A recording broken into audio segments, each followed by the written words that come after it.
자, 다음 문제입니다. 50견 20대도 걸린다. 맞으면 O, 아니다. 50대부터 걸린다. X. 하나, 둘, 셋. 네, 두 분 다 O 하셨습니다. 이유는요? 젊은 사람들도 네. 20대 네. 팔이 아파서 50견이 왔다 이런 얘기들을 좀 많이 들었어. 네. 그래. 자녀분이 그러세요? 아니요, 텔레비전.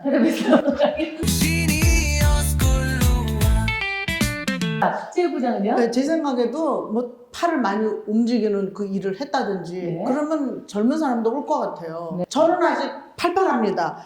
그래요? 팔팔해야지. 다리가 안 좋으니까 팔은 단단해야지. 네. 상체는 괜찮으시고 네. 하체만 아프시고. 네, 무릎이 약합니다. 제가. 네, 알겠습니다. 자, 어떤가요? 50견, 20대도 걸리나요? 걸립니다.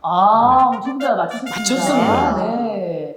50견이 이제 여러 가지로 어떤 분들은 뭐 50대에 걸린다, 뭐 아니다, 뭐 이래야 50견이다, 뭐 많잖아요. 50견은 이제 말씀하신 대로 50대 때 주로 생기는 질환이다 해서 50견이라는 우리나라에서는 얘기가 붙었고요. 네. 교과서적으로는 동결건이라고 그래서 그냥 굳어져 가는 겁니다, 어깨가.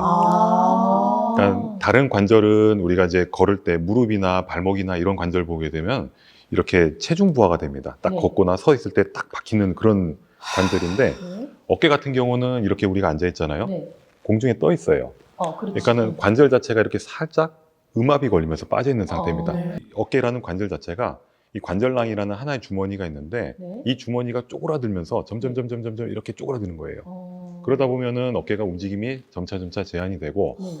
우리 몸은 이제 팔을 두 개를 갖고 있기 때문에 네. 뭐 머리를 이제 말린다던가 네. 이쪽 손이 안 되면 이쪽 손으로 하면 되지 네. 하면서 한쪽으로 더 이게 안 쓰게 됩니다. 불편한 방향으로. 편한 팔만 쓰는군요. 그렇게 되면서 더 악화가 되는 거예요. 네. 근데 팔을 많이 써서 오는 게 아니라 안 써서 오는 거네요. 그럼? 50견은 어깨를 많이 사용해서 어깨를 많이 사용하지 않아서도 이제 올 수가 있는 질환인데요. 처음에는 많이 사용하면서 점액낭이라는 어깨 구조가 있습니다. 자꾸 이제 쓰게 되면서 염증 반응이 생기고 그러면서 이제 아파지게 되고 더 안 쓰게 되면서 악순환이 반복이 되는 거죠. 그러면서 내 운동 가동 범위는 점차 줄어들고 나중에는 이렇게 올리는 것도 되게 힘들 정도로 아파하시게 됩니다. 그걸 바로 이제 50견이라고 저희가 얘기를 하고 있고요. 네네. 어떻게 아파야 내가 50견이라는 걸 알 수가 있을까요? 환자분들이 보통 이제 외래에서 와서 안 올라갑니다. 네. 안 올라갑니다. 이렇게 얘기하고 이게 안 올라가요. 예. 이렇게 들 때 아프다. 들 때. 예. 근데 이제 자가 진단은 이제 한 방향으로 이 방향은 잘 되는데 이 방향만 안 돼요. 네. 이런 거는 50견이라고 볼 수가 없고요. 그러니까 모든 방향에서 관절 제한이 걸리게 됩니다. 어떤 때는 괜찮은데 어떤 때 하다 이런 거. 맞아요. 네. 어깨 우리 질환에는 아마 회전근개 아니면 네. 회전근 이런 이제 힘줄 질환이라고 얘기를 들어보셨을 거예요. 네. 또 다른 질환에는 석회, 어깨 네, 석회가 맞아요. 꼈다. 석회. 예, 그건 이런 노화죠.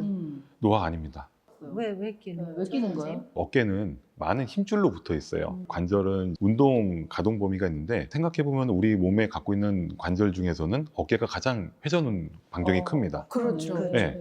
그 얘기는 가장 불안정하다는 얘기예요. 어깨가. 실제로 어깨가 빠졌다는 얘기는 많이 들어보셨죠? 근데 이게 없다가도 네. 빠뜨리고. 무릎이 빠졌다는 얘기 못 들어보셨을 거예요. 네. 그러네요. 네. 어깨는 가동 범위가 넓은 대신에 그 안정성을 위해서 힘줄이나 인대나 여러 가지가 막 붙어 있어요.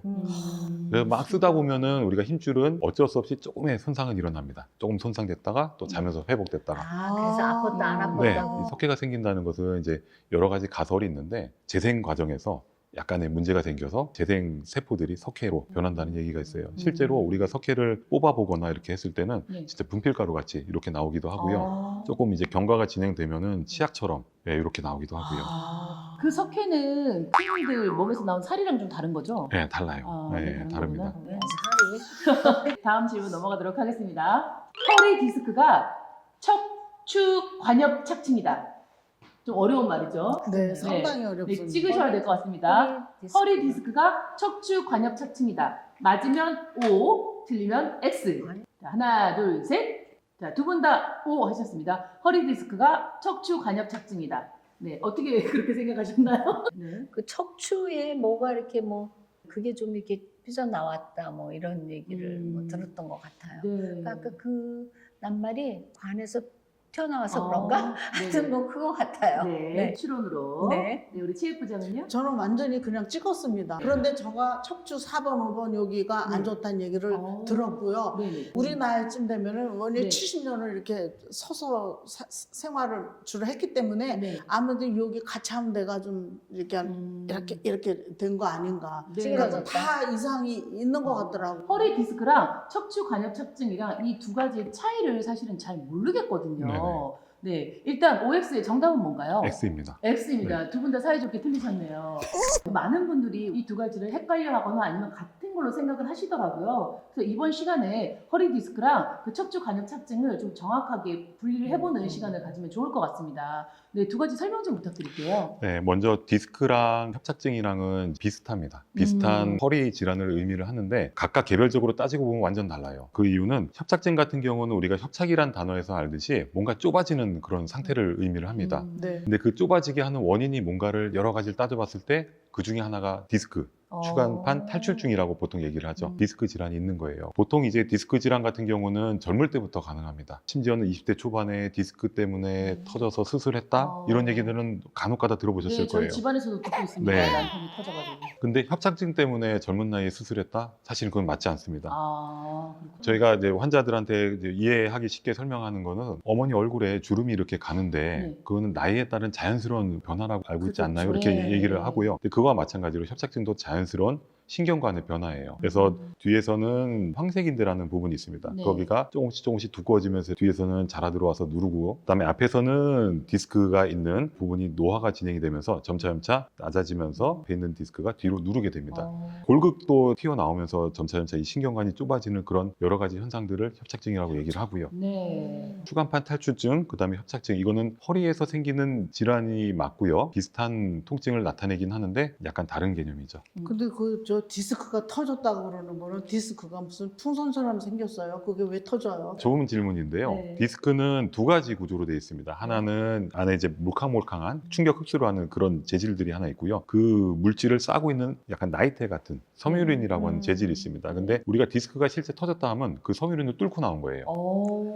그래서 얘네들을 꽉 막아주고 있는데 점차 노화가 진행이 되거나 아니면은 뭔가 이제 무거운 물건 들었다든가 아니면 외상위에서 바깥에 싸고 있는 막이 확 찢어지게 되면서 안에는 몰캉몰캉한 그런 젤리 같은 물질들이 뒤로 나오게 되는 거죠. 근데 그 저 주부들은요, 선생님. 네. 무거운 거 들을 일이 많거든요. 아, 심각하네. 이거 어떡하지? 자, 그래서 저희가 준비했습니다. 일상생활 속에서 우리들이 많은 자세만 고쳐도 이 정형외과적으로 문제가 많이 줄어드는데요. 그래서 선생님께서 일상생활에서 필요한 자세들을 지금부터 알려드리도록 하겠습니다. 네.